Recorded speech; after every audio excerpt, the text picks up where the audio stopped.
Welcome everyone, welcome to our event tonight, Sacred Wells in Our Landscape. The Galloway Glens team is a landscape and heritage scheme based in the south of Scotland.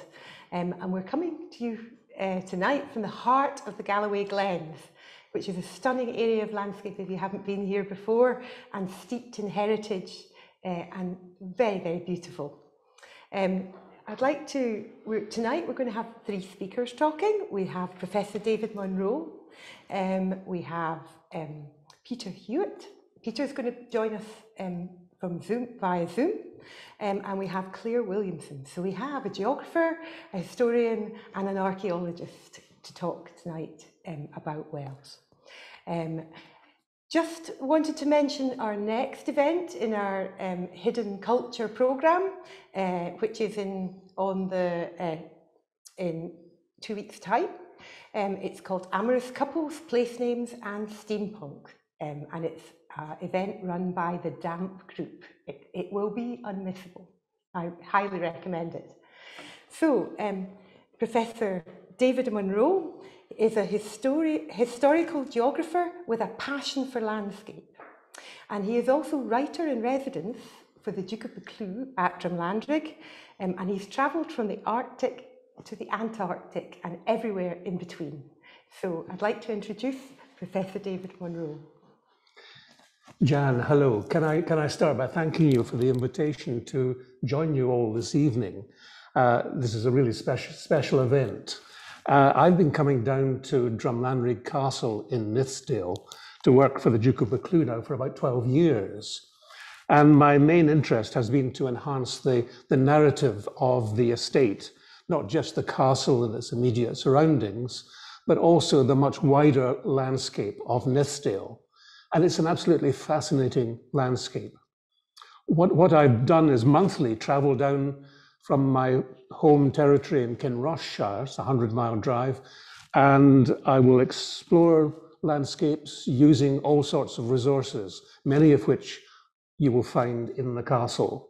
So I will start the talk now with the first slide, if I may. I think we're almost there. Yep. There we go, Unspoken Water in Search of the Wells of Mythsdale. Well, I thought a good idea would to write down everything I discovered. So I started writing Buccleuch and Queensberry historical notes. I have so far written 91 of these notes, and number 11 was all about the wells of Mythsdale.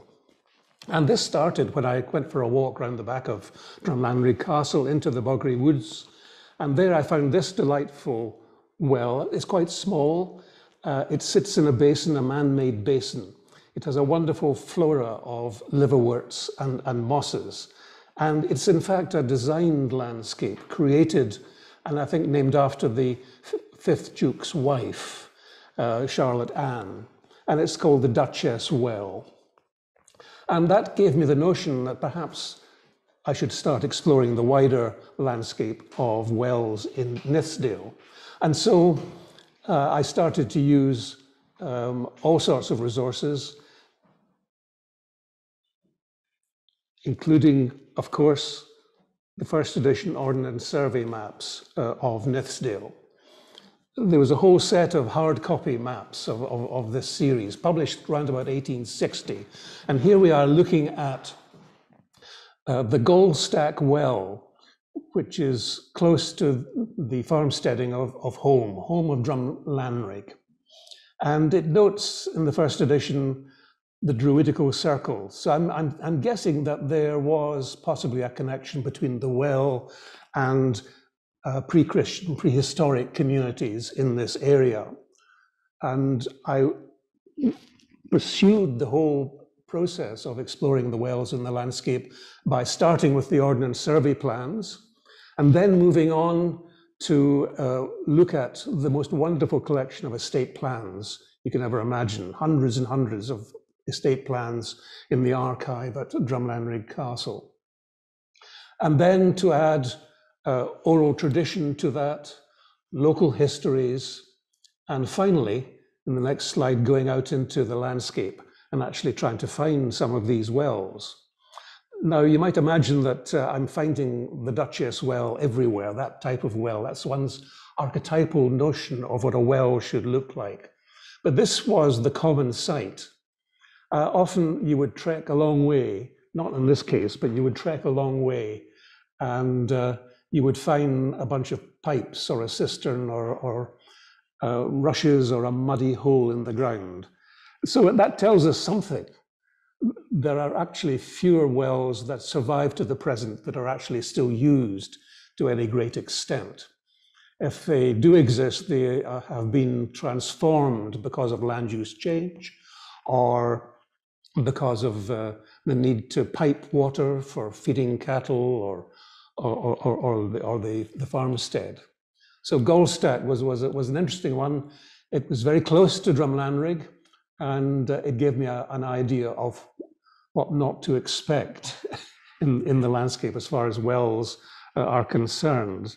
But these resources proved invaluable, and fieldwork at the end of it is really quite essential. So here we are looking, I think, at what might have been a prehistoric well associated with an early community. There are two very special wells I just want to touch upon, and this one is a very local one here. And I know your project in Galloway has been looking at wells, and here is the Greenwell of Scotland. Now, this is quite different from the Duchess Well. It's much larger, and it doesn't look as if there's any man-made basin or structure associated with it. And I wonder what makes it so special. It is the Well of Scotland, the Greenwell of Scotland, so it must have been important, because there are only two wells that I know of in Scotland that are described as, in some way, the Well of Scotland. And it's a mystery to me, and hopefully we'll learn from the project as a result of research carried out here, much more about the early life of this particular body of water. Quite large, it's more of a pond than a well, but it obviously has been, in its day, very important. And if we look to the other Well of Scotland, which is only a mile from where I live in the former county of Kinrossshire, we see the village, at the heart of the village of Scotland Well, this wonderful canopy. We've gone from very simple types of well to something much more elaborate. There's the well in the foreground, which was built in 1858 by the local laird in memory of his wife. And across the way is the wash house he built for the people in the village. This was all part of a village improvement scheme. And off-site is the bleaching field and the washing green. So here is quite an elaborate well, a very special well, because this is a well that was frequented by kings. Macbeth in the 11th century granted land in this area to the monks on St. Serph's Island in Loch Leven. And we know that King Robert the Bruce came here for the treatment, and he was looked after by the Red Friars or Trinitarian friars, who used the healing waters of this well to help cure ailments of one kind or another. So it has a long history of being used and being a steady, secure supply of clean, pure water. And that is one reason why I think a well is special. If it does never dry up, then you know this is a special place. And if it's pure and clean, great. And if it has a reputation for being therapeutic in curing certain ailments, fantastic. And the earliest reference to this well in writing is in the 11th century. Here we have a form, the Well of Scotland, Fonte Scotiae, 1244. That was when the Trinitarians were given the site to develop a hospice for passing pilgrims on their way to St. Andrews, or down even to Dunfermline for the cult of St. Andrew or the cult of St. Margaret. So, and it's still a popular well for people to go to. And I have seen people turn up with a car and fill their bottles full of water, Scotland Well water. The next slide shows the outpouring of water and I can guarantee it is really pure. There's a slight sulfur tinge to it. There's a cup attached to the wall, and it's supposed to be really good for rheumatism. You hold your leg under that for 10 minutes, and it'll certainly numb up, if nothing else. But it's important to begin to try and understand what is so special about this. And there are lots of things that indicate frequented by kings, pure water, therapeutic value, quite important. So this well is north of the Forth, and we know that by the name because Scotia tended to reference places north of the Firth of Forth. I'm hoping I will learn more about the Greenwell of Scotland that will tell us what is so special about that particular well. But in the next slide, we can see why we have a constant supply of pure water from a well like Scotland Well that makes it so special. This is sandstone, and it acts as a sponge. So essentially we have a rock that water can find its way through and build up and act like a sponge. And so even in the driest of years, I remember 1976, a very dry summer, and there was still water pouring out of the well. You're sitting on fluvioglacial sands and gravels on top of carboniferous sandstone, which acts as a sponge, and that's what we're looking at. And underneath that, there's another type of sponge made of red sandstone. So there's a huge reservoir of water that keeps on coming through Scotland Well. And it's clean, it's not polluted like so many a stream and a river.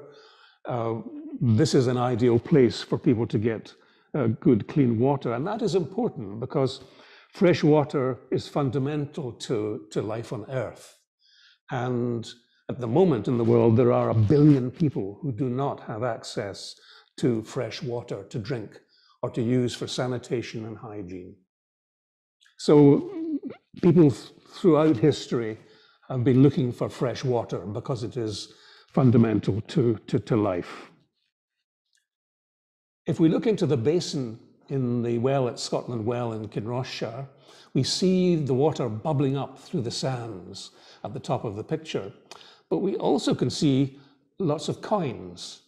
Now, we all know that throwing a coin in the fountain brings us good luck. Well, that's what happens here. When I was a lot younger, I met an old man who was the local gravedigger. And you would find him by the well with an old plough, a hoe rather, and he would be digging out the coins. He said it was always for a good cause. And then you would find him in the pub wiping down the coins to buy a pint of beer. But people still throw coins in this fountain. Do they believe that it will cure their ailments? Well, I'm not sure that that is the case. It's become a tradition.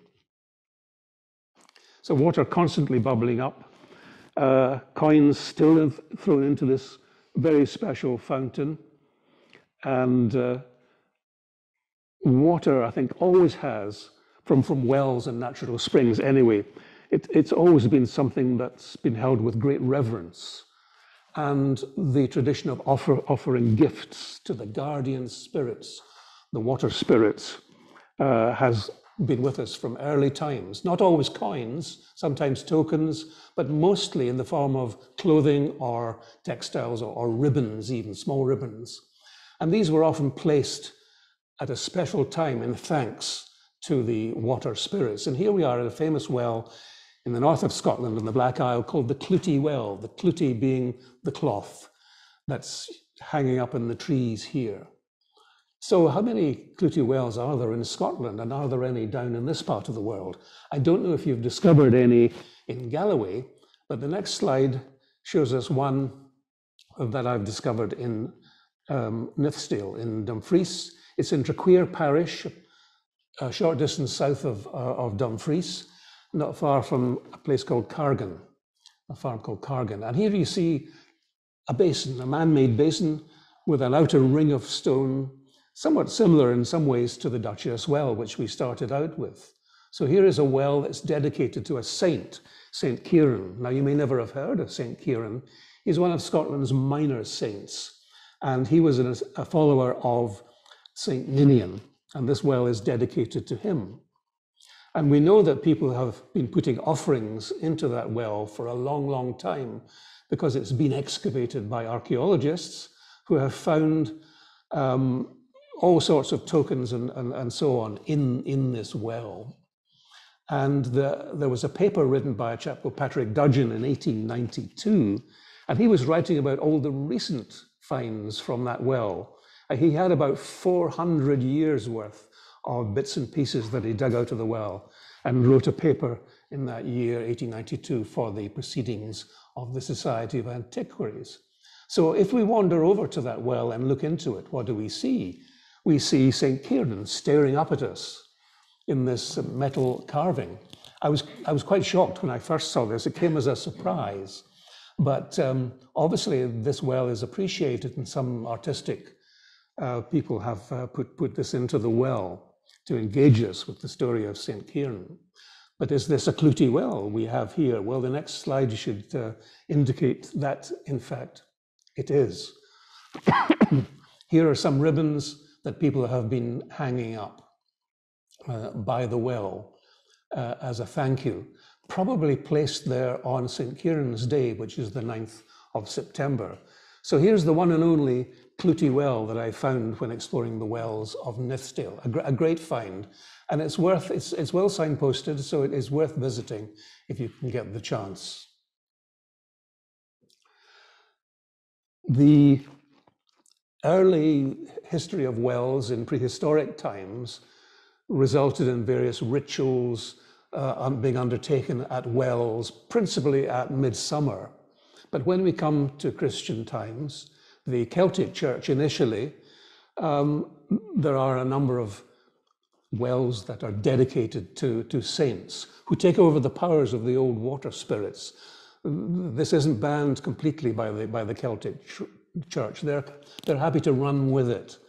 And you will find wells dedicated to a handful of well-known saints, St. Bride, or St. Bridget, St. Patrick, St. Ninian, St. Cuthbert.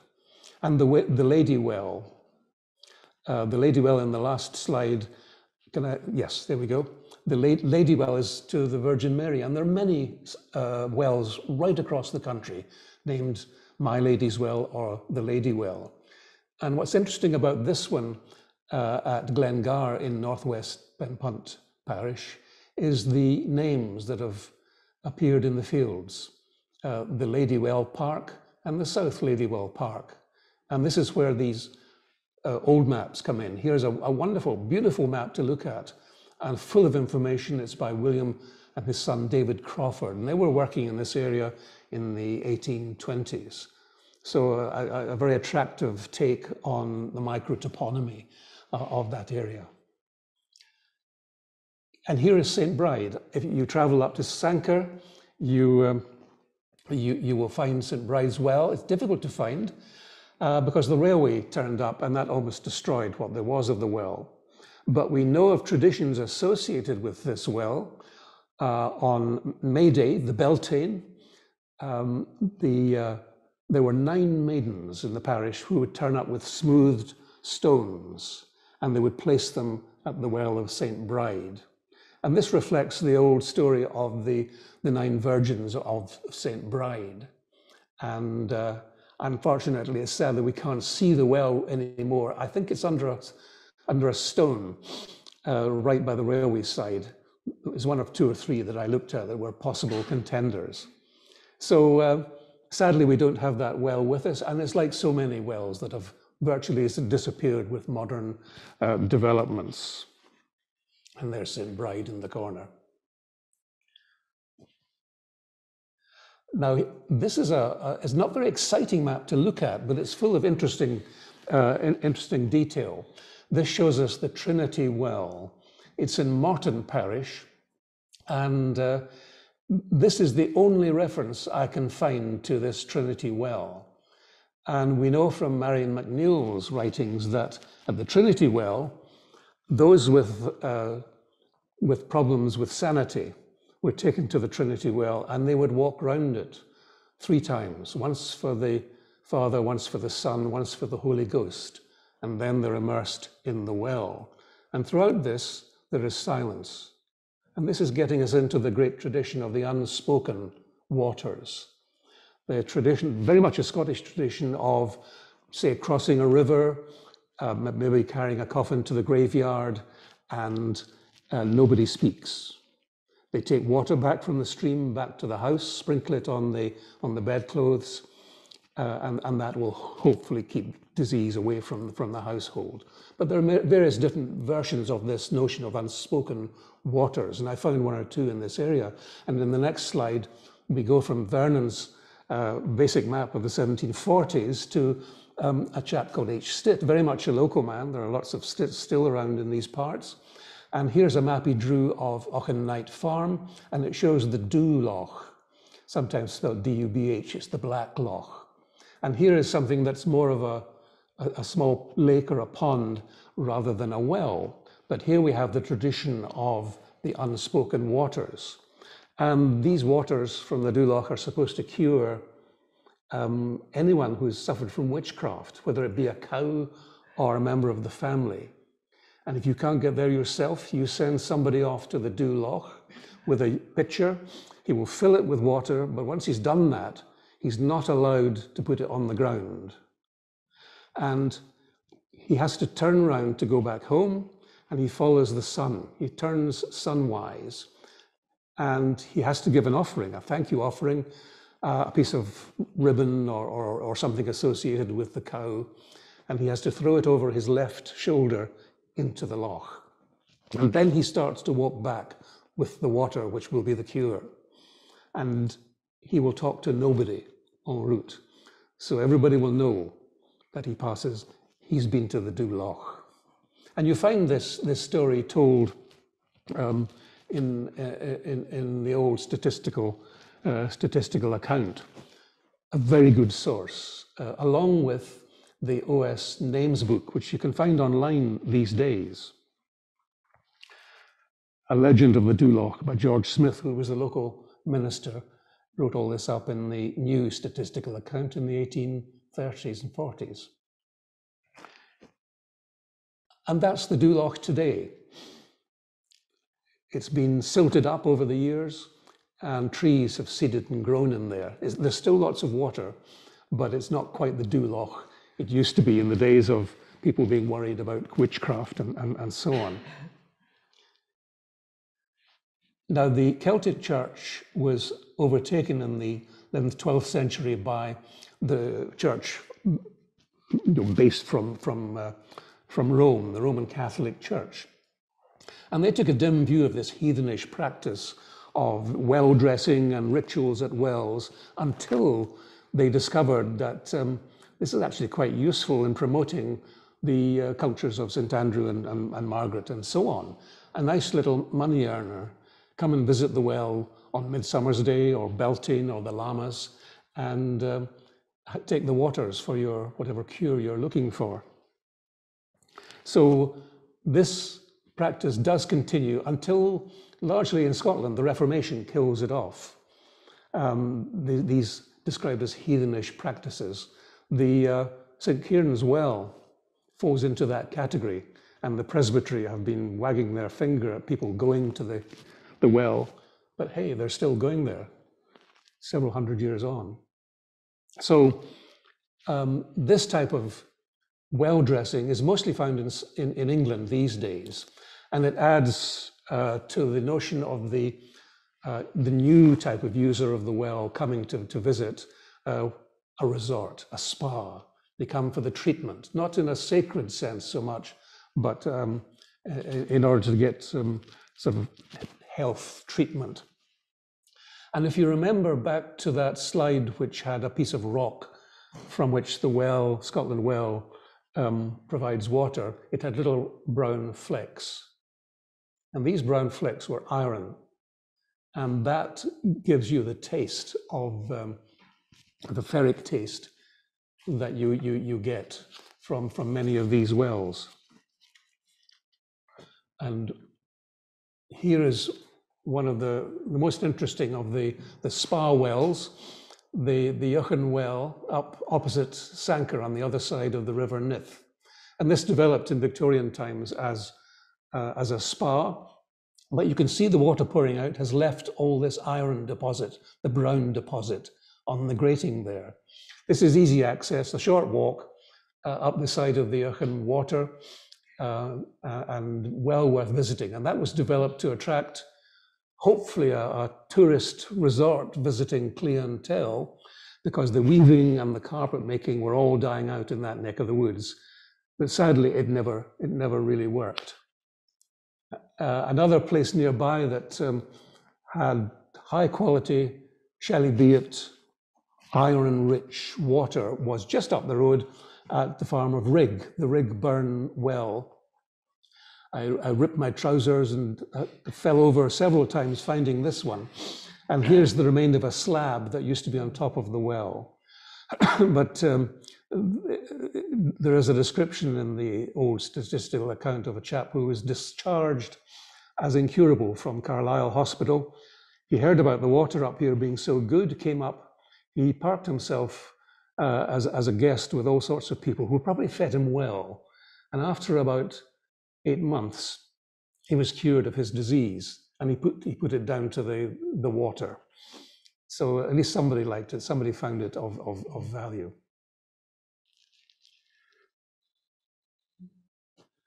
So some of these wells are dotted about the landscape. Here's the Doctor's Well, where there was a cistern, that's all that's left of it, made of Buccleuch brick. And right by the Nith, near to the Nith Bridge, very easy access. There's another well called Willie Sharps Well, just close at hand. It has been a little designed landscape at one time, but all that's grown over. And that's the Nith you can see in the background. So the spa never really took on as it did in other places like Muffet and Strathpeffer and Bridge of Allen. But there were attempts to develop that as a new industry. And I think supported very much by the literature of the time. St. Ronan's Well by Sir Walter Scott, published in 1823. Here we are, it's turned into a little spa experience on the basis of that. This is at Innerleithen in Peeblesshire. And nearer to Muffet, on the next slide, you will see the Hartfell Well, which has connections with the story of Merlin. But what you see inside there is largely a restoration by the Dukes of Buccleuch. There are interesting stories in the landscape. The story of St. Ronan, written by Walter Scott, the story of Merlin. And here we're in search of another saint, St. Connell. And we have a landscape here in which you will find 3 places that associate themselves with the saint. First of all, the church inside that field, and we can go to that in the next slide, rebuilt in the 1926 period when miners were kind of out of work for a bit, and the local parish minister brought them along to tidy up the remains of the old church. And just above some enclosures on the next slide, you will see the Holy Well of St. Connell, a tiny spring coming out of the Grey Wacky, and there's the face of St. Connell staring up at you. And they have at least one event every year on this spot. And then a bit of a hike away further up the hill, you will see the cross where the saint is allegedly buried. And this was brought up in 1880 by the local parish minister with support from the Duke of Buccleuch. It's said that this is where Ranald Connell met St. Mungo and rescued him. He was being pursued at that time, took him back to the farm at Glenwharry. And then when the saint came back up this way again, he revisited Glenwharry and said, I'll take your son to the father. I'll take your son, educate him, and he can come back and preach the word in this parish. So there's a whole story woven around St. Connell locally. And it must be true because there are 3 places on the landscape associated with that saint. And it's these 3 places that give the story concocted in the parish named after him, Kirkconnell, that make it so true a story. And that was the purpose of it, to make the local people believe that this saint really did exist. And the last of the storied landscapes, you will find the Dragon's Well. I've crept over to Annandale here, to Corrie Hill, a farm called Corrie Hill. There I discovered on the map the Dragon's Well, right next to the ruined church of Corrie, which I think was last used in the 17th century. But if you go to the well today, it's a bit of a disappointment. That's the Dragon's Well. And it's typical of many sites that I visited trying to find wells. But it reflects a story, and I found the whole story verbatim from a farmer as jotted down in the Ordnance Survey names book for that area, a very useful source. And it tells the story of a man who rescued the local community from this dragon breathing fire, and the best way to stop it breathing fire was to prevent it from drinking from the local well. So this young man covered the well with his coat and killed the dragon. And he was named Johnson, and he's buried further up there in the churchyard, and there's a sword on top of the gravestone. The sword, I presume, that he killed the dragon with. But this story is all about, egging up the Johnson family. They are heroes. They killed dragons. Beware. So there are lots and lots of storied landscapes that involve wells. And up where I live, there are lots of well names that link with boundaries and stories attached to them. And if we end up finally, and we've talked a lot about sacred springs and wells, holy wells in the landscape and the cures that they can provide. But there are many names that I discovered and explored that were very functional, very much to do with day-to-day business. The Butter Well. You see the Butter Well all across Scotland, in many locations. And here it is, looking a bit mucky as ever, not really used anymore. Maybe the cattle will come in and lick up some of the water. But the Butter Well really reflects where, in the old days, they used to get a lovely quality of water for washing the buttermilk out of butter. It's as simple as that. So there are many different reasons for tracking down the named wells. And of course, there are hundreds of other wells that don't have a name. But for me, the fascination is in these special places that have a name, that take us into the past, and often yield fascinating stories as well. Thank you. David, thank you so much. That was absolutely fascinating. Taking us on a journey through history and through three amazing landscapes. What I'd like to do is we're going to take a few questions now before we go on to the next speaker. The next speaker, Peter Hewitt, is an expert on wells in the Galloway area. So if there's any questions pertaining to that, he will be able to answer those. And then our third speaker is Claire Williamson, who is an archaeologist also involved in the Galloway Lost Wells project. So I have, David, two questions for you here from William and Jane. Where is the Well of Scotland? The Well of Scotland, you will find it just north of Carrsfern.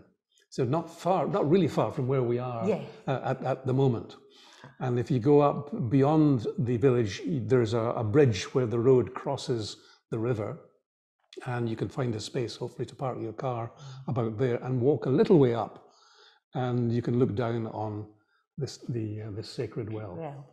And we have had conversations between us about the word green in the Greenwell of Scotland and where that might come from. So David, where do you think the word green might come from? I think it obviously describes the surrounding landscape. Yes. Green suggests fertile.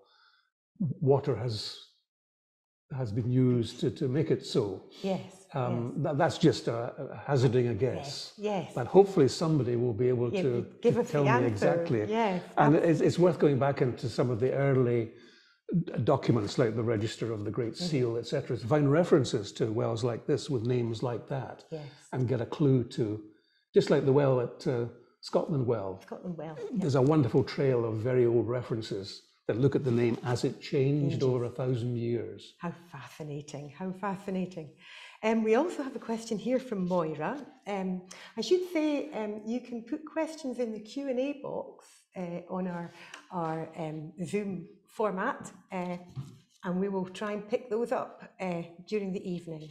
So Moira asks, can you tell us anything about the Pickbone Well near Rockhall? Have you heard of the Pickbone Well? I have to say, and I apologise for this, I have not heard of the Pickbone Well. It may be, and I would love to know more why it's called that. Exactly, what an amazing name. I have this image of somebody with a kipper sort of pulling the bones out of it over the well. Yes, absolutely. So maybe Peter might be able to pick up that question for us. But it's worth noting in the project that here's a question somebody's asked: can we find an answer? Can we find an answer? Absolutely, that's great. So we're going to move on to our next speaker. Peter Hewitt unfortunately can't be in the room with us tonight. He tested positive for COVID, but he's very, very bravely and kindly agreed to join us via Zoom.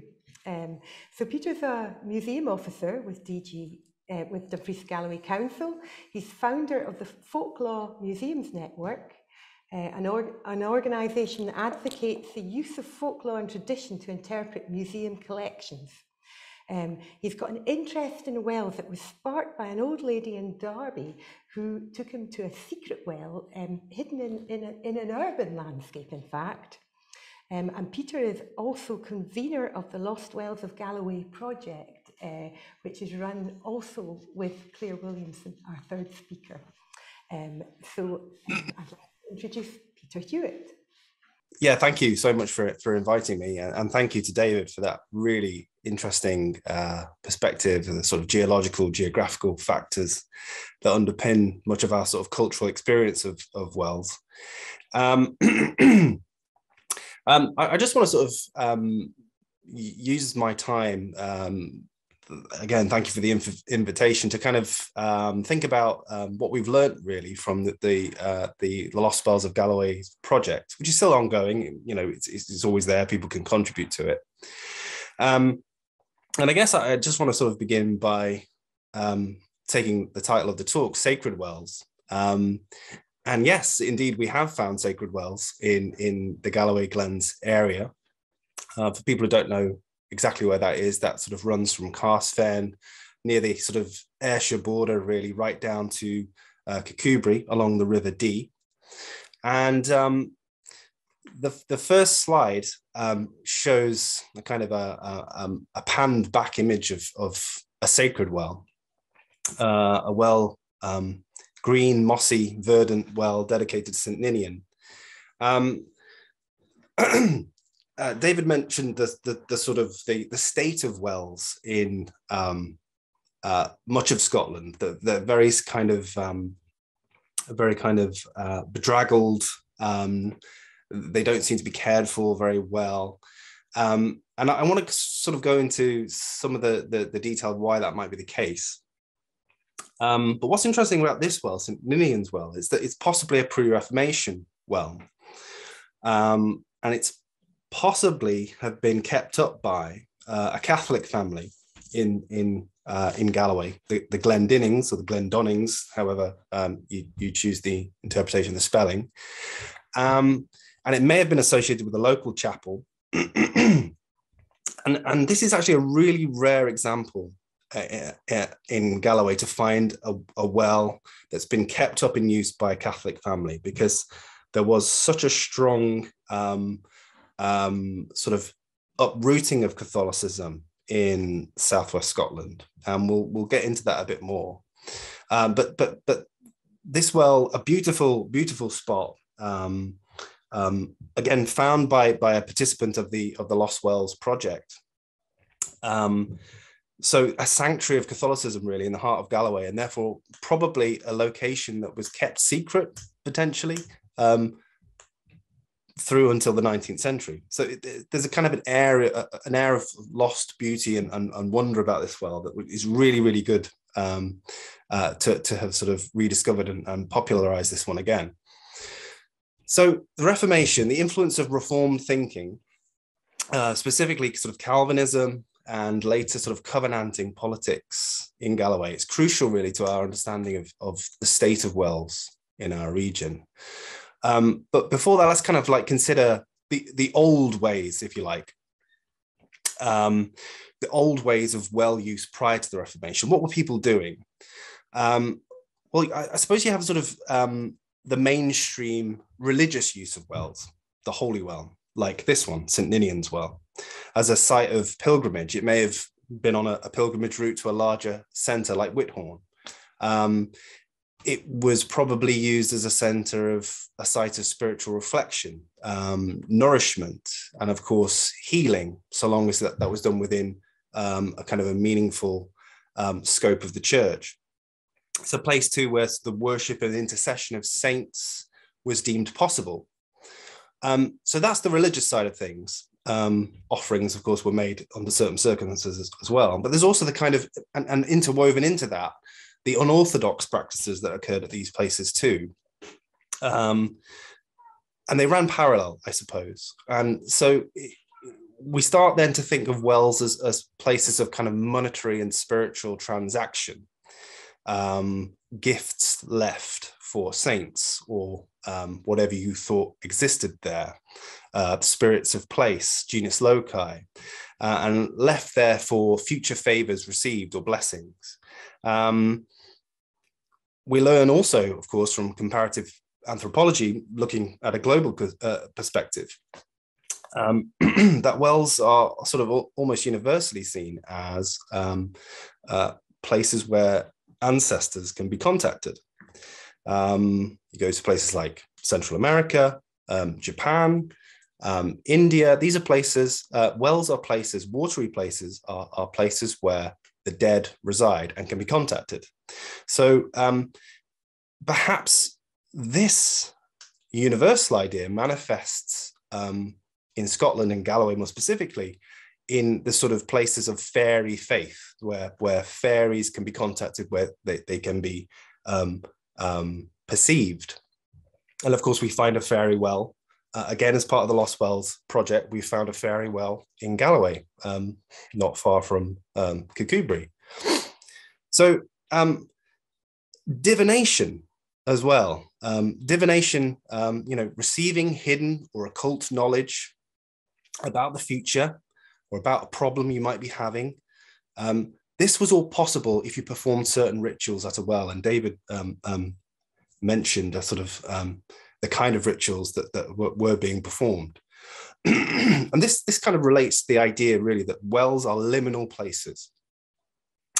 They occupy a position between the sort of mundane and the supernatural world.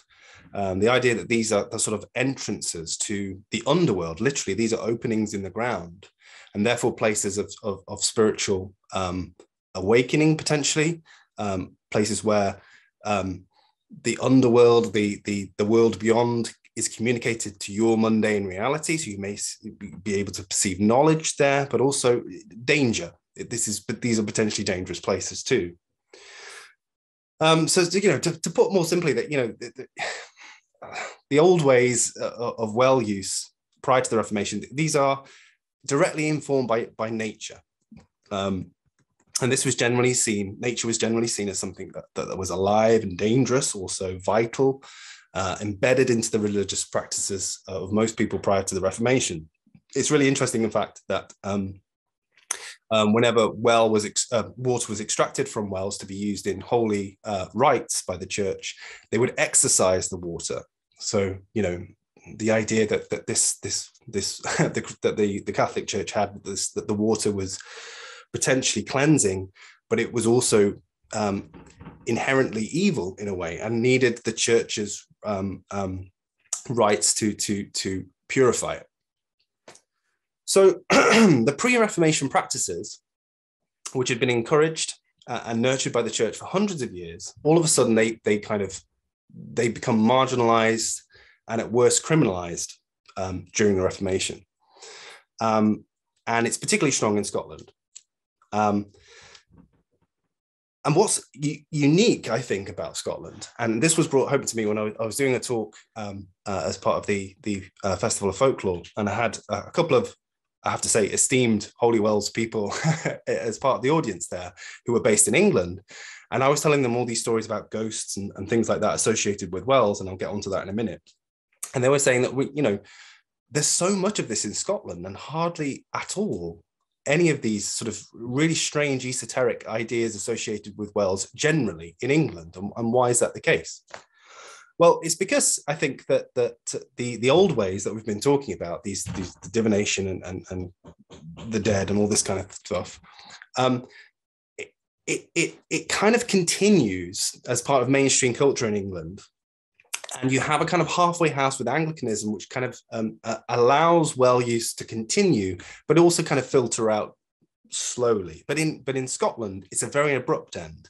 And the people find new ways of dovetailing these old beliefs to their new social, spiritual, economic concerns. And I was really interested that David mentioned someone taking money out of a well, the Scotland Well, and spending it in a pub, because this is exactly what happened in Galloway. And the next slide is all about that. This is the Gout Well. And I'm really, really happy that this one has been found as part of the Lost Wells project, because I went to try and find this when I first moved to the area, because I'd read about it and thought, wow, I've got to go see this. And I couldn't find it anywhere. So I counted it as a lost well, but actually someone has got out there and done a bit of field work and found it, which is amazing. So, this project is just worth it just for that. Anyway, the story behind the Gout Well, this is the Gout Well, is the folklore goes that a piper stole the thank offerings of money that had been left at the Gout Well. And he took the money and spent it in a local pub, and he was struck down with gout. And he could only be cured of this malady when he'd returned the money to the well, and he could only be cured by this very well itself. So this is kind of an interesting example of how things change in Galloway after the Reformation. This story was written down in the 1680s. So it's 100 years or so after the main force of the Reformation has really swept away these ideas, these ideas for money, for spiritual wisdom, money, offerings left for blessings, for healing, taboos on money that have been left in an efficacious, holy place. This doesn't really sound like the Presbyterian religion of the 1680s. So these old ways have survived, and the processes, the sort of social processes, the beliefs that were happening at this well in the 1680s, these were continuing despite the really quite hard line repression of these beliefs by the Kirk and by the newly established administrative class around the toll booths and the toll booth system and the criminal system. And we know this because around about 30 or so magical practitioners, cunning folk, traders of magical charms that resorted to wells like this often. We know that 30 or so such people were imprisoned in Kirkcudbright during this period, and some of them executed. So there was a very strong, hard line against this sort of practice. And I think well into the sort of 1700s, there was also people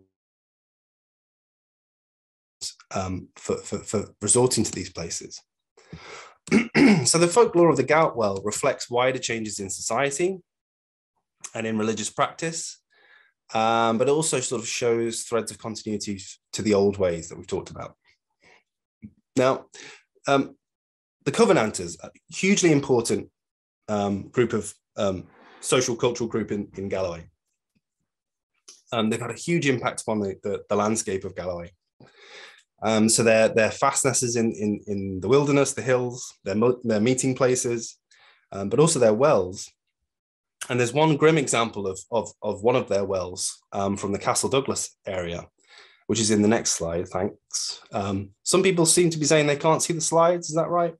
I'll keep going and You'll be able to see them a bit later, hopefully. Okay, so one sort of grim example of a well not so holy or sacred is in the Castle Douglas area. It's a watery grave of a Covenanter named William, had several different surnames, but the story essentially says that he was shot in the town of Castle Douglas and his body was dumped in this area. Now, this black and white image I got from a pamphlet published, I think in the 60s. But unfortunately, again, a Lost Well researcher as part of this project has visited this site. And unfortunately, this well is no longer there.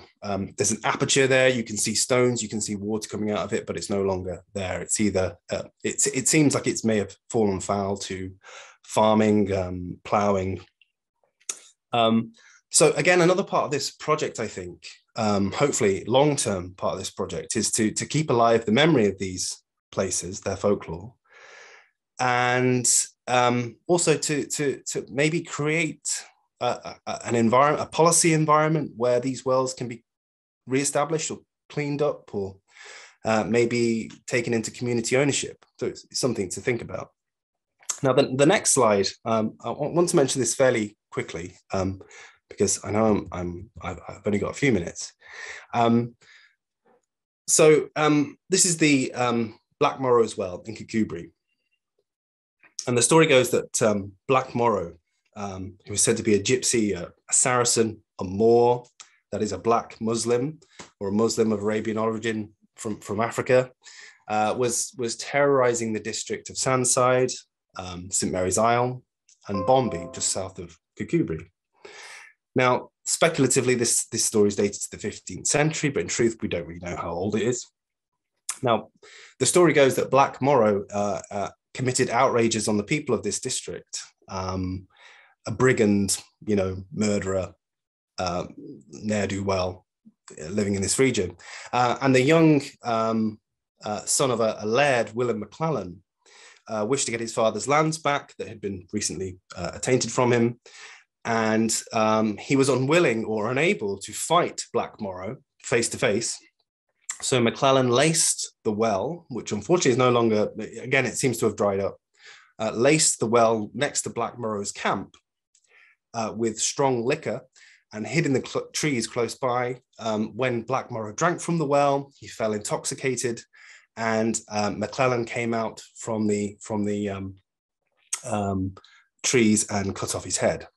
Now, the head was presented on a sword to the king, who then restored the lands of Bombay to the McClellans, and it becomes part of the sort of origin story of this clan of Scottish lords in this area. Now, I mention this because it kind of really chimes into something about this project, which I'd never really expected to happen.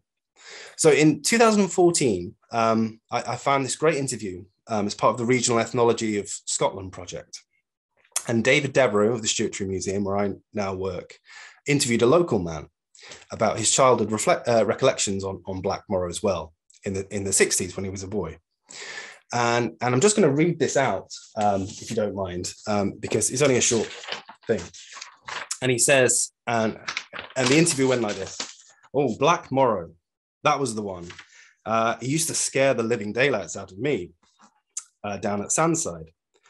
What was the story? Was it still around then?" said the interviewer. "It was still around, yeah. And we believed it, don't you?" "What frightened you about it?" said the interviewer. "Just the fact that this huge man was sort of roaming the woods and eating sheep and the Lord knows what. Just a very, very dangerous man." And then he tells the story of the intoxication and the murder of Black Morrow. And then he says, "What a wonderful story to tell a child." And that kind of, it struck me as, why do we tell these stories? And how are they received today? If tradition and folklore, if it survives at all, it survives through adaptation. So being the 21st century, I put this interview on Instagram, and I was really surprised the responses I got from it. So I received lots of messages about how this this slaying of Black Morrow, this old Southwest piece of folklore, was a great example of how of why we need to decolonize folklore, and how folklore and traditional stories help reveal the fears and injustices of past societies. So for some people who heard this story, Black Morrow was the other, a marginalized and feared outsider. And in his death, there was no chivalry or honor in the way in which Black Morrow was killed. He was considered subhuman, perhaps on account of his blackness. Now, whatever you may think about that, I think it shows that that despite this sort of, sometimes we can have this rose-tinted view of Wells, evoking this sort of safe past where everyone was in touch with nature and so on. But these stories, I think, have the capacity to be much more than that, much more alive and pertinent to our kind of complex and often unjust experiences that we have in the present. And I think by telling these stories, we become open to new interpretations and possibilities, and they cease to be sort of mere history. They can perhaps become places where we can find dialogue and resolution for things. So I thought that was just an amazing thing about the Lost Wells project, and how I just didn't expect that to happen at all. So the last well I'm going to be talking about tonight, and I'll just quickly get through this, is the Greenwell. We mentioned this already. Next slide, please. Thank you. Just a few images there. I really see the Greenwell as the kind of a place of possibilities. People are possibly aware of the folklore behind this well. Essentially, there's so much. It's really difficult to know where to start. But essentially, this is a place where gold is thought to be buried. The gold was put there either by Covenanters or by a local, or rather an alchemist who was trying to forge gold coins using gold that he'd extracted from the gold wells on the foot of Cairnsmore. There's other stories related to this too, but over time it seems like the folklore kind of builds up, and the devil becomes a guardian of this place. We also learn from different sources that a witch or a wise woman, who we can actually name as Mary Gordon, became almost a kind of a guardian of the well. And I want to talk about the folklore of this place briefly, just because I think we talked about what we're learning from this Wells project. And I think when you look closely at the Greenwell folklore, and also the historical sources that sit alongside it, we start to sort of see how folklore and history kind of mingle, or at least I think you do. And I'll give you some of the example. Maybe we can go into how old the Greenwell is in questions and stuff later, but I'm happy to talk about that. I just want to sort of dig into this a little bit. So in 1897, there was an ethnographic survey carried out in Galloway. And it gathered together pieces of local tradition, remembered by people in the district of Carsfen, where the well is. This reached back over a generation, a couple of generations, I suppose, and it recorded a thunderstorm in Carsfen. And the storm was brought on by two men who had resolved to find the gold in this well. The gold guarded by the devil. Sometimes the devil manifests as an eagle, by the way. So that's an interesting thing. So these men, according to the tradition, decided to cut a trench to drain the water from the well. But when they did so, they so moved the spirits, the guardian spirits of this place, that a thunderstorm hit. There was lightning, enormous bangs, and craziness, and hundreds of moles emerged from the ground and scared them off. So, brilliant story from the 1897 ethnographic survey. Now, that folklore overlaps with an account given by a local geologist called Alexander Mackay, who wrote his recollections of this well, and the recollections date back to the years 1860 or so. And he and his friend, who were kind of staying in the area of the Greenwell, believed the legends that was gold here, and they decided to find it. And he writes, and I'll just read this out because it's a really good quote. Alexander Mackay writes, "Often it sounded as though the ground surrounding the Greenwell was hollow. And then it struck us that vessels of gold and silver, the jewels and other valuables which report had it were thrown into the well, might far more reasonably have been hid in a secret chamber, and this near to the well, so as from the associations of the place, the devil law and all that kind of thing, it would keep away plunderers." So Mackay and his friend identified a large stone near the well as being the door of the treasury, which was stuffed full of gold. And in secret, they drilled and filled a hole with dynamite, and they set the charge. And this was all happening. They did this at night time. And they lit the fuse, and the charge blew out of the hole and exploded outside of the hole. So it didn't do anything to the rock. And it made this enormous explosion. The sound was deafening, and the inhabitants of Carsfen assumed that the sky was falling in. And Mackay writes in his testimony that he heard local women cry, "'Tis the crack of doom," when they heard this explosion. So I tell this story really because it's almost like I want to kind of keep the mystery of the Greenwell a mystery, because that's what's so amazing about it. But I think this is a moment when the thunderstorms and the moles coming out. I think it originates, the thunderstorm, the mole story originates with Mackay and his dynamite. I think it's a moment really when real events enter into tradition. And I think it's one of the most amazing things about wells that these are places where that can happen. And it constantly happens and happens again and again and again. And that's what's so special about them. One of the things that's special about them.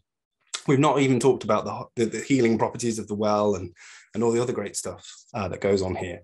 But I just want to also, I'm finishing now, but I really want to sort of plug the Lost Wells podcast, which Catch Holmes did with the Galloway Glens, and it's such a really great listen. So maybe we can have a link to that later on.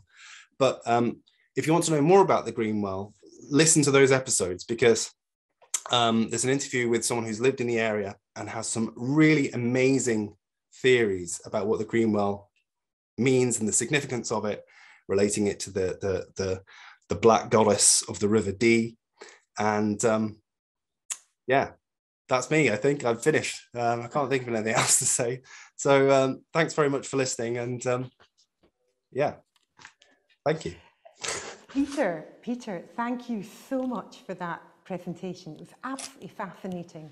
Absolutely fascinating, the stories that have come out of places, partly based on real events and then partly based on maybe ways of wanting to control people as well, through fear, for instance. I'm going to take a few questions now, and we have a really interesting question here from Ian McMicken, and he says, fascinating, my ancestors were keepers of the well at Cocombe Farm during the Viking times. And that's fascinating. So you have deities who are looking over the well, but real life families who are keepers of the well. Do you know anything more about that, Peter, that you could share? Yeah, that's really interesting. It's that story about the Greenwell. I mentioned Mary Gordon, who was identified by Alexander Mackay in the 1860s as the guardian of the Greenwell. Wow. I'm unaware of it happening that often. That doesn't mean it didn't happen all the time. And it's really interesting that the questioner says that they are part of a family tradition that did that. I'd love to know more. I'd love to speak to that individual. But obviously it's happening. I mean, you know, Mary Gordon, it seems, we don't know much about her. We know that she saved a local man from death when his cart got sunk in a bog, and that she was kind of known as a kind of a healing wise woman. They're often called grass witches in Galloway, so using herbs and things like that. But yeah, this role of these people as guardians of wells is amazing. And you know, there's more to say about that, I'm sure, and it's about you know, getting all that information together and making something of it. But that information exists, and it's fascinating. So yeah, love to speak to that individual. Well, I think I was at the Greenwell recently. Actually, I found it to be a very peaceful, non-scary place. So a great place to contemplate life, the universe, and everything. So we're going to move on to our next speaker. We're absolutely delighted to have Claire Williamson with us, who's Senior Archaeologist at Rathmell Archaeology. She's worked in a range of sites, from Iron Age settlements to medieval backlands and even a World War II Royal Ordnance factory. For the last 3 years, Claire has been amazing working with the Galloway Glens project on the Can You Dig It, which is a community archaeology project in the Galloway Glens. And it's been running the Lost Wells project, and is really beginning to uncover some fascinating work, and really valuing the information that's coming from the community about these incredible places. So I'll pass you over to Claire. Hi everyone. I won't be too long, because I know that you've had two very good speakers so far, so it's just to quickly go through some of the kind of results that have been coming in and the numbers and everything that we've been getting through for the Lost Wells of Galloway project. So obviously, Can You Dig It? Community Archaeology Project. We're match funded by Historic Environment Scotland, and we've been running for 3 years, and we found ourselves on the worst end of the COVID and the pandemic and lockdown and everything else, and having to abandon all of our plans, and then trying to find new ways to engage people from a distance. And that was where the Lost Wells of Galloway seemed to come in really well, and people really took to it. We got 40 people signed up to take part, and it was all about doing online research. If they were able, they could visit the site, but they didn't have to. That wasn't necessary part. So we actually had people from all over, and even somebody from America took part as well. So that was really good. If we go to the next slide, this was just to show you, which I think Peter's already covered, that's the Galloway Glens area in red, just so you can kind of see a visually funny shape that goes down from Carsfairn down through Dalry and Castle Douglas and down out to Kirkcudbright. And then I think the next slide, so the next slide is just, if you would like to research your own well at home, here are the four kind of main online resources that we used, all of which are free. PassMap in general, I would say, really look for that in terms of heritage and archaeology research for anything, because that's essentially, it's got something like over 300,000 entries, and it's every kind of archaeological site that's ever been found in Scotland. And PassMap is a good way of looking through that using an interactive mapping, kind of zooming in, and you can look at listed buildings, you can look at marine sites, and you can look at scheduled monuments and designed landscapes and everything like that. What have we got next? We've got the maps. So National Library of Scotland, if you haven't looked at this, this is your gateway into historic maps, and a lot of estate maps, particularly in Dumfries and Galloway, have recently been put up by DAMP, who are great, and you'll hear from them in the coming weeks. And so those are some lovely estate maps, much like David has encountered elsewhere in Scotland. But yes, again, free to use, go in, browse, there's so many different ways to search through the maps. Scotland's Places is great for all kinds of old tax records, but it is also the place to go for the name book that David mentioned earlier, which is a great resource, and that came in very handy for a lot of the stories that we were able to get from the Lost Wells of Galloway project.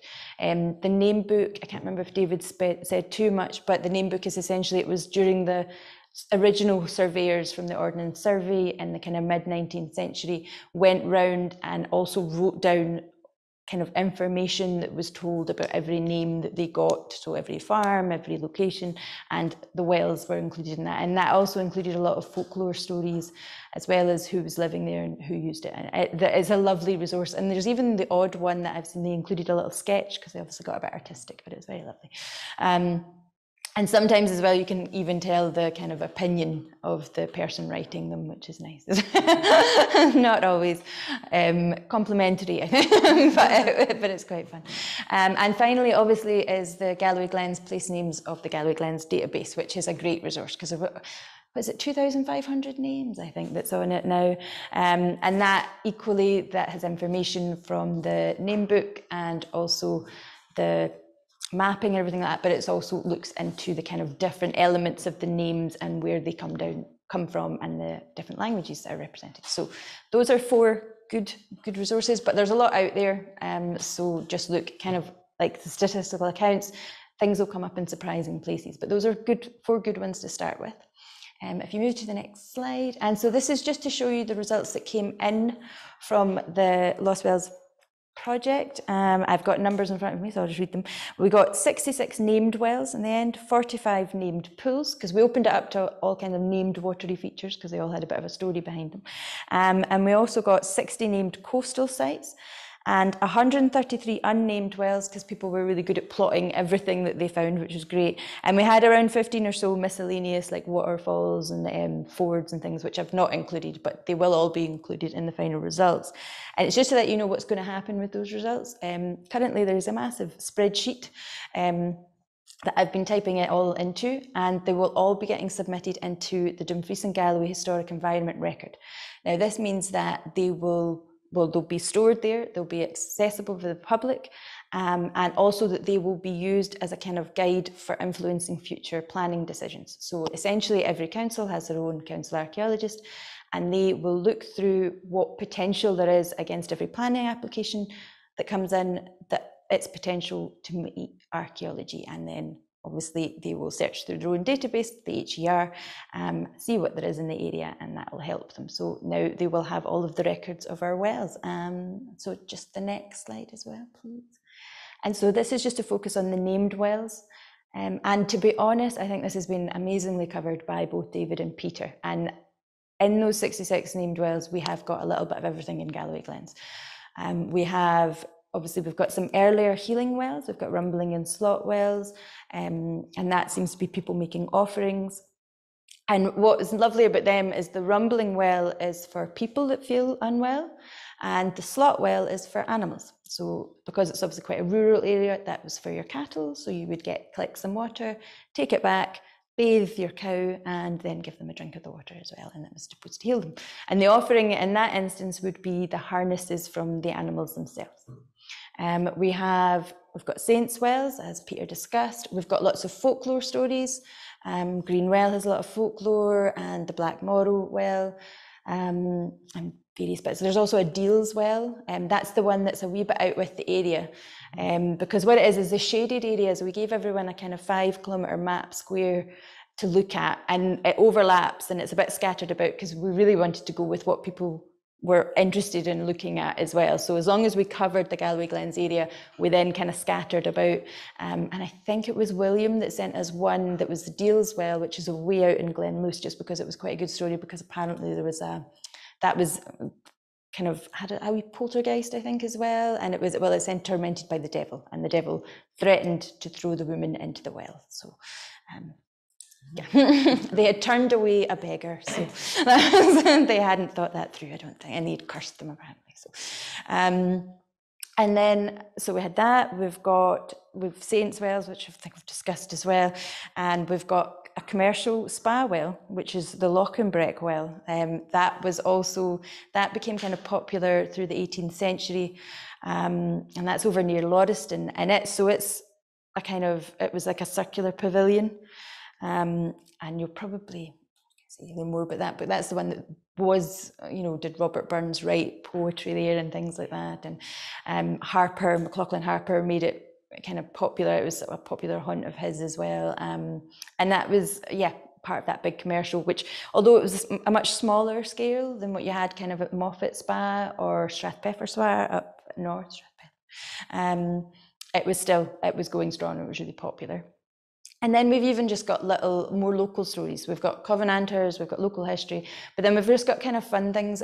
There's one that's called £5 Well, and it's just somebody bet that he could drink all of the water in the well. Mm-hmm. He lost, but it is still known as £5 Well on maps today. I think there's a next slide as well, McNabb. That's no? Oh, well, it's gone. There was one that showed an array of wells, but that's fine.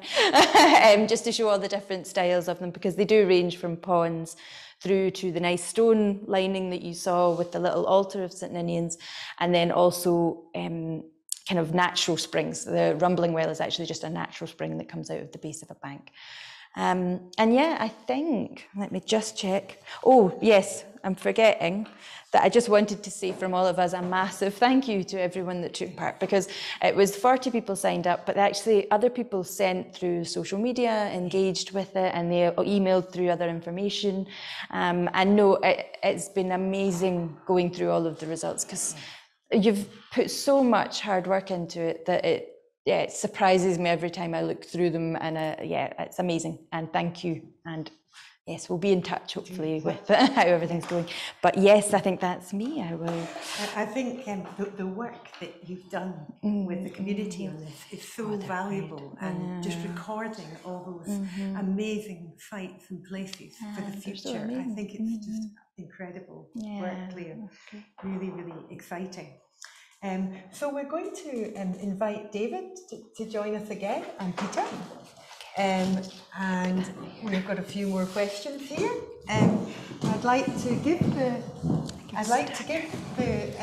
group a chance to maybe ask each other questions. It's the first time that Peter and David have met tonight, the first time that David and Claire have met tonight, so I'm sure that they have questions that they may want to ask each other before we throw it open to the floor. David. I was interested in what Peter had to say about the Liminal notion of rather scary places on the edge. On the edge of things, and I find it's very difficult sometimes to find an old myth or a legend or a story from way back that doesn't scare you witless. I put together a book of 5 stories in the area that I live, and when the local primary school asks me to come and tell stories, I say, well, the ones I can't tell you are the ones that you'll find in this book, which are very, very old stories, but they are quite terrifying and quite horrible, the way people come to a sticky end. And every story has a reason for being told. Sometimes it's to reinforce the truth of something. Sometimes it's about reinforcing a boundary. Sometimes it's sort of about a morality story of one kind or another. And I like that idea of the liminal on the edge. Is that sometimes referred to as thin places? Yes, that is connected with that. Yes, indeed. Yes, indeed. It's a kind of in-between space. But I was thinking of that the period of reference to fairies, which you see often in place names. Do you find, Peter, have you found that there is a cut-off point between the obsession with witchcraft and then the appearance of stories that connect to fairies? Because I've kind of found that in the Kinross area, all of a sudden witchcraft stories are out and fairy stories are in, and there are place names on the landscape suddenly appearing on the maps. To do with fairies, the fairy doors, the fairy now, the fairy steps. And these are all really trying to, I think, scare you in some way with stories that are quite creepy. It's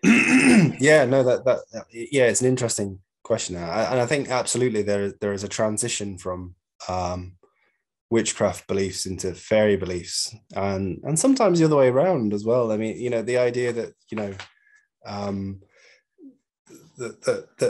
that fairies inhabit the landscape, and that they are somehow representative of a race that's come before. You know, that this is very much a strong idea in the folklore, that the fairies, the little people, are an ancient race that have kind of dwindled physically, literally physically, due to the incoming of Christianity.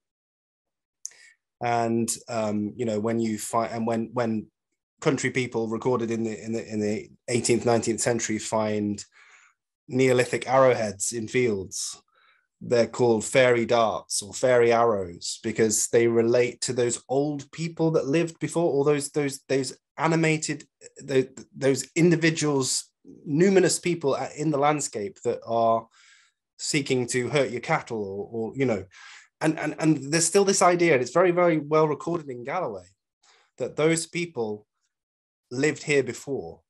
You know, that those people lived here before, and when you settle a certain area, you have to make sure you leave offerings, and you have to you know, construct your house in the correct way. And if you leave your house, you have to leave it in the right way and leave something in the home itself.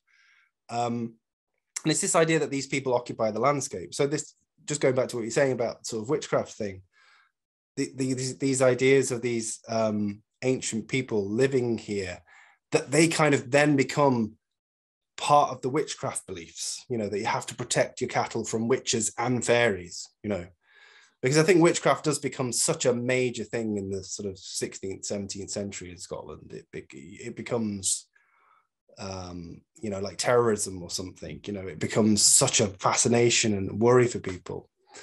And then it kind of, I don't know, my experience of it here from the records is that it kind of peters out until about the 19th century, and it's still there, but it's not as frequent. Thank you. Thank you very much. Claire, did you have any questions for Peter on the talks that we were? I'm trying to think. Yes, I think it was when you were talking about the harshness as well, is that I've come across a lot of stories that it's almost like the wells themselves can sometimes have a bit of a personality. There's one up north, and that's what I can't remember the name of, and it moved because apparently it wasn't happy that somebody that it didn't deem very worthy had come along and washed her hands in the well. And then apparently it moved itself to a different island, I believe. I don't know if that's one that you've heard of, but I quite like that story. That's a new one on me. Yeah, no, I wish I remembered the name. I'll check it. I think it's up in either Harris or Lewis. It's one of the kind of Western Isles, I think. If anyone knows the one I'm talking about, pop it up in the chat. But otherwise, I'll have to have a look. But yes, I quite like this idea of almost, they're quite huffy and temperamental, I would have said. And this whole idea of, you know, if you steal the offerings and it comes back at you, it's that, yeah. And we've got a question here from Quinn. Maybe just to clarify, at the Clitty Wells, there's cloths and ribbons, David, hanging from the bushes. Can you sort of explain to us why that's significant in terms of why they're there, and how do they heal the person that they belong to? Well, they are an expression of thanks, initially in pre-Christian times to the water spirits. Yes. And this is long before anyone invented coins in this part of the world, at least. And they are constant, I think, in the storytelling of wells. The idea of textiles, clothes, ribbons being hung on trees. I even recently went up to the yew tree at Fortingall and discovered that people have started to hang bits of ribbon on the yew tree. Yes. I don't know where the nearest well is to that, but I'm not sure that's really a Clitty Well, but it's an example of something of the same sort. Yes. And it seems to have survived in St. Kieran's Well as a means of telling people that this is my thank you to whatever spirit guards or whatever saint guards this well. I read a little bit about some interpretations of it, because obviously they're perishable items, so they rot, and as they rot, they take the illness away from the person. Yes. I read somewhere about an interpretation that maybe the idea of leaving the clothing is because it's something that's kind of had a physical contact with you. Yes. And so if you leave it at the site, it's almost like you're still at the well, you still have a presence there and a connection to the well, and almost like you're still kind of venerating and praising it in some way. And that was one interpretation I read for the idea of the clothing. I quite like it because I like that it's something everyone can have. So it's not this idea of, like if you look at obviously ancient history and watery deposits, it can sometimes be quite kind of grandiose items and quite kind of special, maybe the only certain people would have access to, like the kind of bronze metalwork and things like that. And whereas the rags is something, everybody could just tear a bit of clothing off and put on. So it's a bit more accessible. It's kind of for everyone rather than just the kind of elite or something like that. And we also had somebody on Twitter when we posted a bit about the Greenwell of Scotland and things, saying that they had a similar thing, and it was in India, and it was fruit or vegetables that they would hang, and as they rotted, the person would get better because they would take the illness. So it's I loved how widespread. And that's connected to the Unspoken Waters that I touched on. People crossing a stream would take a drink of water, perhaps, or passing a well would take a drink of water, but they would take some home and splash it on the bed covers and so on to keep the illness. Again, that idea of you're being present somewhere else in spirit. But you're being protected. You're being protected, absolutely. We've got a question here from Alistair to do with the Green Well. Peter, this might be for you. And it's about whether the Green Well is an old gold mine, and I think the place names further up into the hills throw some light on that. Yes, it's very possible, and I would, the risk of dashing the antiquity of the Green Well into smithereens, I would suggest that it is potentially a fairly recent excavation, a test pit potentially. I mean, there's things called bell pits, which are essentially small holes that you dig down to quite a depth, and then someone sort of goes down in a rope, and then they excavate a cavern underneath the kind of tunnel, and sometimes those things collapse on themselves, and they create these kind of what look like sinkholes or C note type things. I'm not saying that's what the Green Well is, but yeah, the allusion to gold, and also the fact that mining did occur in Carstfen area a little bit further over to the east, suggests that maybe that's part of the origin of the well. But even if that's the case, I mean, in such a, let's assume that was done in the late 18th century.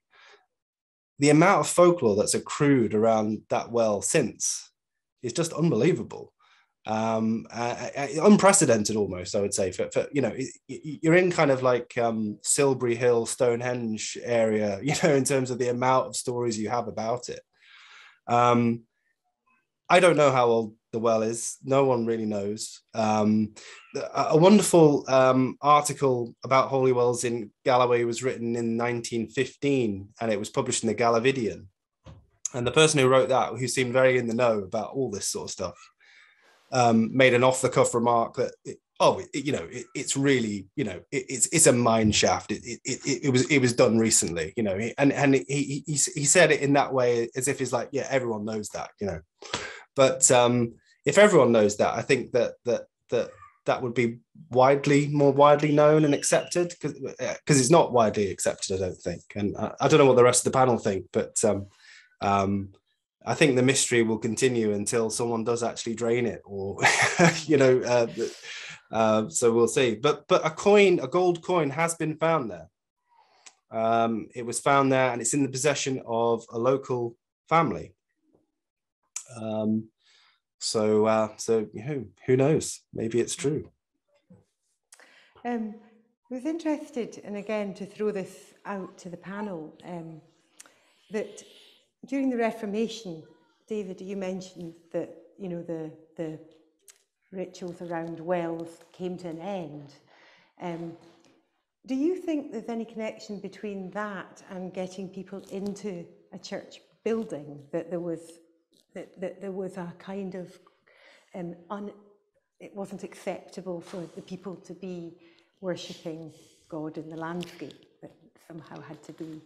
Well, possibly, but I think it was unacceptable for people to come to church, but still participate in what were deemed to be heathenish activities. Right. Yes. I mean, the presbytery for Traquair, I think, 1579, they said this is a no-no, all this rituals at wells and so on the Beltane. It's a no-no. That didn't kill it stone dead. No. 1679, they're still banging on about it and saying, no, you can't do this here. So there is a resistance to these calls for stopping these ritual activities, because they had been around for hundreds of years, and people associated with them, and they didn't see anything wrong in it. They didn't really see it as being heathen, because the early Celtic Church and then the later Catholic Church had been quite happy with the idea eventually. And they had run with it. Yes. Claire, did you find that as well? Yes, I think actually quite a lot of wells, I think they still kept going. And there was stories about ministers having to fill the wells and all various things. But I think a good resource for that is the kirk sessions, which is the kind of local church councils. And a lot of them, you can see people still getting reprimanded through the centuries after the Reformation, because they're still going. And they're still hanging out. And they're Galloway Well of Larg, William found an example there of a kirk session, and it was people being kind of, I can't remember what the phrase was, but essentially reprimanded because they were still going to the Galloway Well. To the kind of 17th. Yes. Well, thank you so much to our amazing speakers tonight. I think it's been really interesting. It's been really interesting joining up the dots between David, geographer and researcher, Claire, archaeologist and involved in this incredible project, and Peter with your stories. Absolutely fascinating. What I would like to say, just a little bit of a reminder, Galloway Glens are launching every Friday a podcast from Catch Holmes, who's Peter mentioned earlier, is an artist and anthropologist. And this week's podcast is called Saints, Spas and Singers. And Peter features in that. He's being interviewed. So it's a really beautiful, when you're listening to the podcast, you really feel like you're on site. It's fantastic. And we're going to be leaving you soon.